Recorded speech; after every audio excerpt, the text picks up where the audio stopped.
Féministe, royaliste, Félicie de Fauveau, la voilà, est une femme de caractère, libre et passionnée.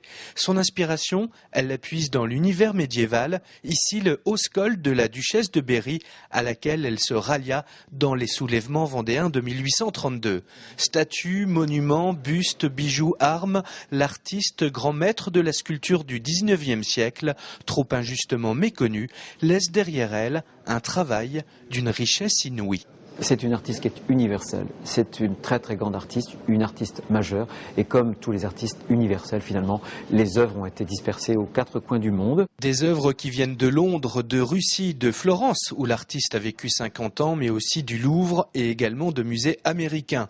Réalisée en partenariat avec le musée d'Orsay, cette nouvelle exposition de l'historial est la première rétrospective de la sculptrice Félicie de Fauveau. Ça fait des années que j'entends parler de cette artiste qui est une arrière grande-tante et dont je ne connaissais les œuvres que par Internet. Je trouve ça très beau et je ne m'attendais pas du tout à ça en fait. Félicie de Fauveau est appelée l'Amazone de la sculpture. Décédée en 1886 à l'âge de 85 ans, l'artiste aura eu une vie hors du commun. L'exposition qui lui est consacrée, vous l'aurez compris, est un événement artistique international.